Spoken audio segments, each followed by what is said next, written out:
Praise the Lord, ஹல்லேலூயா. இயேசுவின் நாமத்தில் உங்களை வாழ்த்துகிறேன். உங்களை அன்போடு இந்த காலை உடன்படிக்கை தியானத்திற்கு வரவேற்கிறேன். And you most welcome to the covenant of the day. இன்றைக்கு நிறைய பேர் இந்த நியாய தீர்ப்பு பற்றி யோசிக்கிறதே இல்லை. The coming of the Lord, second coming of the Lord, the judgment day.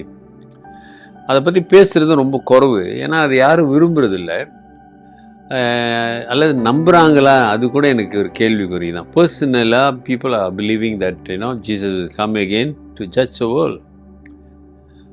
Are you believing he will come as a judge? ஒரு நியாயாதிபதியாக மீண்டும் வருவார் என்று நீங்கள் நம்புகிறீர்களா? சொல்லுங்க. நீங்கள் சொல்கிறத ஆண்டவர் கேட்பார். இன்றைக்கி அதை பற்றி பேசுகிறது ரொம்ப குறைவு. பைபிள் என்ன சொல்லுது அதை பற்றி இல்லை. இயேசு வந்தார், போனார், இருக்கிறாரு, ஆசீர்வதிக்கிறாரு, இதை தான் நாம் பேசி கொண்டிருக்கிறோம். இன்றைக்கி அவர் கொஞ்சம் இந்த நியாய தீர்ப்பு பற்றி பேசுகிறாரு. பார்ப்போங்களா? And you're welcome to the covenant of the day. And today is 19 June 2026 Friday. Hallelujah. நாளைக்கு நம்முடைய சியோன் பேராலயம் ஜாயன் கத்தீட்ரல் கம்பவுண்டில் பெத்தனி ஹோம் என்று ஒரு ஹோம் இருக்கிறது. உங்களுக்கெல்லாம் தெரியும் நினைக்கிறேன். அது எப்லெப்டிக்கு இந்த மாதிரியான பலகீனமான பிள்ளைகளை வைத்து நடத்துகிற ஹோம். அந்த ஹோமுக்காக ஒரு ஃபண்ட் ரேசிங் கார்னிவல் வைக்கிறாங்க. காலையில் 9 மணிலேருந்து மாலை 4 மணி வரைக்கும். ஓய்வாக இருக்கலாம், வாங்கலாம். ஒரு 55 ஸ்டால்ஸ் இருக்கிறது. வந்து நீங்கள் சப்போர்ட் பண்ணுங்கள். கர்த்தர் உங்களை ஆசீர்வதிப்பார். ஓகே, சரி. இன்றைக்கி வசனத்தை பார்ப்போம். அது யூதா 1:6, ஜூட் 1:6. ஆக்சுவலி நீங்கள் பார்த்தீங்கன்னா வசனம் ஒரு வசனமாக பார்த்துட்டு போகிறோம். இது 5 பார்த்தா இன்றைக்கி 6 பார்க்குறோம்.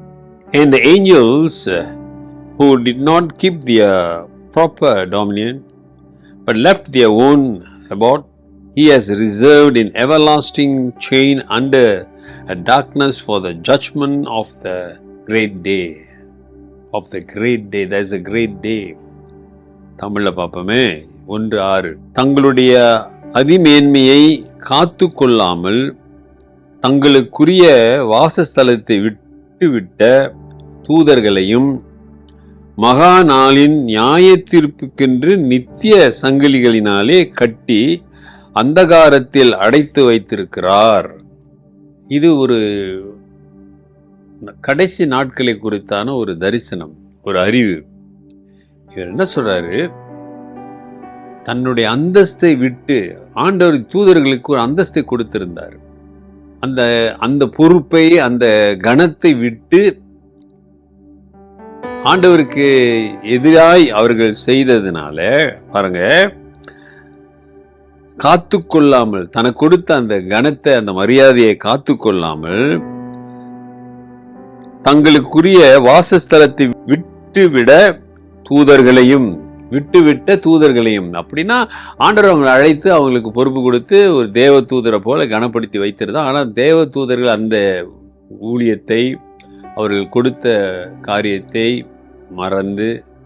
மறுத்து அதை விட்டுவிட்டதுனால அவர்களுக்குன்னு நியாயம் தீர்க்கப்படுவதற்காக சங்கிலிகளாலே கட்டப்பட்டு ஒரு அந்தகாரத்தில் ஆண்டவர் ஒரு இடத்துல பத்திரமா அவங்கள வச்சிருக்கிறாரா. எதுக்கு? ஃபார் த கிரேட் டே, நியாய தீர்ப்பு காலத்திற்காக. ஏசாமி பலமுறை நியாய தீர்ப்பை பற்றி பேசியிருக்கிறாரு. நான் மீண்டும் வருவேன், கல்லறைகள் திறக்கப்படும், வானங்களிலே சத்தம் உண்டாகும், நான் வந்து இந்த உலகத்தை நியாயம் தீர்ப்பேன். அருமையானவர்களே, இந்த நியாய தீர்ப்பு என்கிற அந்த பயம் அல்லது அந்த நிகழ்ச்சியை குறித்தான அறிவு இல்லாததுனால இன்றைக்கு அதை பற்றியான பயம் நமக்கு இல்லை.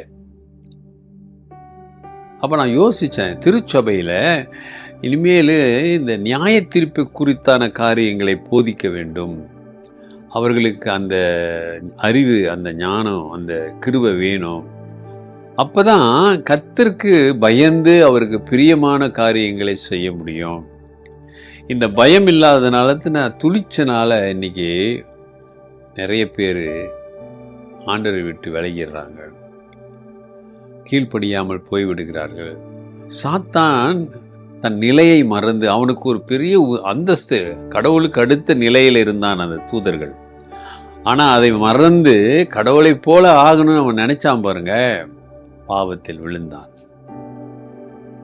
ஆண்டவர் அழகா சொல்றாரு, அந்த யூதா தன்னுடைய அழைப்பை நினைவை இழந்து இடத்தை விட்டதுனால இதுக்கு சொல்றாருன்னா, கர்த்தருடைய பிள்ளைகளும் அந்த மாதிரி தான் இருக்கிறாங்க. கர்த்தர் அவர்களை அழைத்தாரு, ரட்சித்தாரு, அவர்களுக்காக சிலுவையில உயிரை கொடுத்து பாவத்தை மன்னித்தாரு. ஐ redeem them, I deliver them, I made them as my child, my children. ஆனா அதை மறந்து அதை விட்டு போறதுனால, விலகிறதுனால நியாய தீர்ப்பு ஒரு நாள் இருக்கு. Great day, there is a day. ஆகவே மறந்துடாத அருமையான சகோதரனே, சகோதரியே, உன் வாழ்க்கையை சோதித்து பாரு. Are you ready for the great day? அந்த நியாய தீர்ப்பு நாளிலே நீ ஆயத்தம் உன் வாழ்க்கையில் இருக்கிறதா என்று யோசித்து பாரு. ஒப்புக்கொடு. கர்த்தர் உன்னோடு தான் பேசி கொண்டிருக்கிறார். ஜெபிப்போம். நல்ல ஆண்டவரே, இந்த காலை வேளைக்காக நன்றி. இந்த நியாய தீர்ப்பு காலத்தை குறித்தான அறிவையும் கிருபையும் எங்களுக்கு தாங்க. நாங்களும் ஆயத்தமாக இருக்க உதவி செய்யுங்க.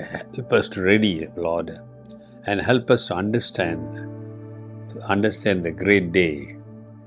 இன்னைக்கு ஒப்பு கொடுக்கிற பிள்ளைகள் மீது உடைய கிருபை போதுமானதாக இருந்து அற்புதம் செய்யுங்க.